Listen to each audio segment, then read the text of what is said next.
don't know if you can make it out. Can you see that rabbit there? Can't shoot him.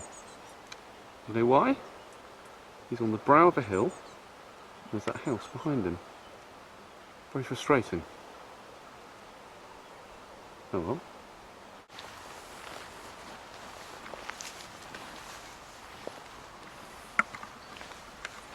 There's one.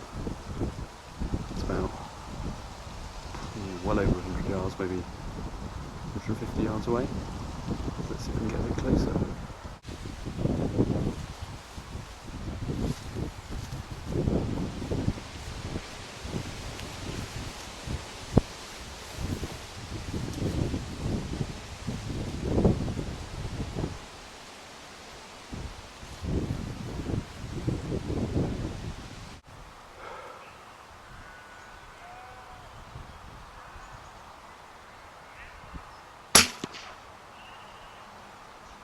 He's down.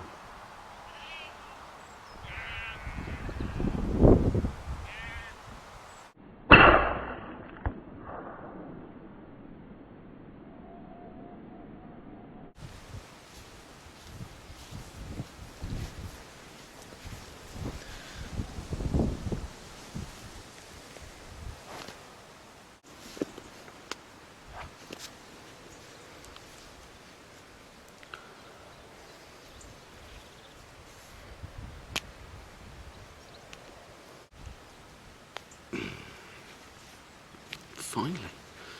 As tough as old boots, this rabbit.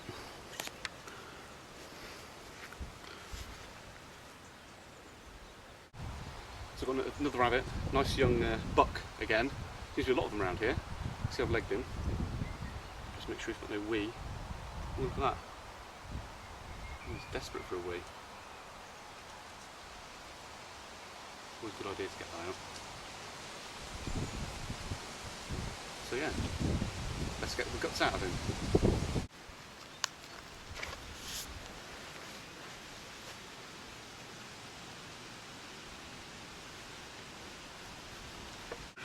Yep.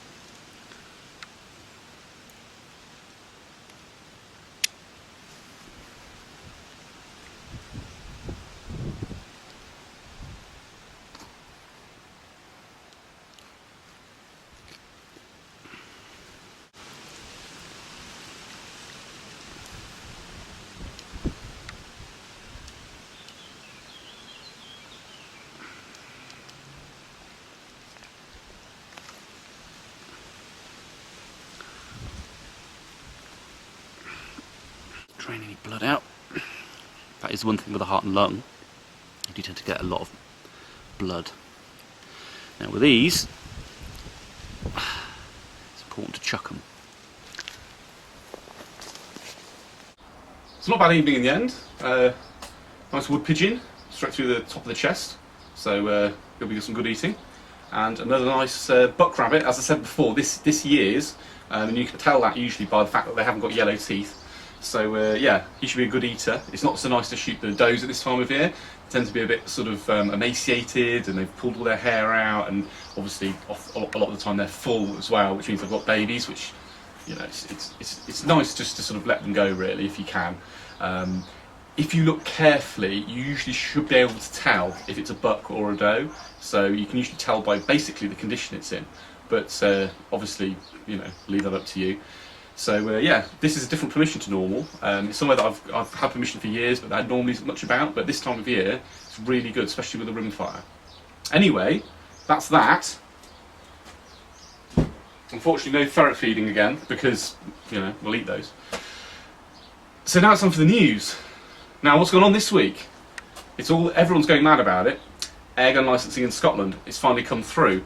Now, it's funny that everybody's going mental about it, like really shocked, when it's kind of like, well, we knew this was going to happen, didn't we? We knew it was going to happen anyway, but when the SNP get like such a landslide victory in the election, yeah, it was going to happen. And we already knew they're not interested in listening to what anyone's got to say. They've ignored the public consultation, they've ignored the police, they've ignored basic logic, you know, generally, but they've also ignored the fact that, you know, there's very, very little crime committed with air rifles. So, you know, why is anyone surprised that they've put this through? I'm not. But what I will say is, don't apply for an airgun licence. You'd be mad. Apply for a firearms certificate, and then you can just put airgun as a variation on your firearms certificate. Because at least then you can send a message to the SMP, yeah, sure, you've done this stupid thing. Well, what you've achieved is you've just basically doubled the number of firearms certificate holders in Scotland. How do you like them apples? Because they're going to be in a crisis. The police won't be able to keep up with all the applications, and it will cause a huge problem. So I urge you, if you're living in Scotland and you're an airgun shooter and you're worried about all this, just get out there and apply for your FAC. Put down, 22 rimfire, find a local club. If you've already got land you airgun shoot on, put that down as a 22 rimfire. Generally speaking, 22 rimfires don't require experience. If they do, some friend taking you out is usually enough. So get on that. I've enjoyed that. I'll try and get out a bit more. I've been really busy lately, so it's been difficult. But I'll try and get out as much as I can. But either way, like and subscribe.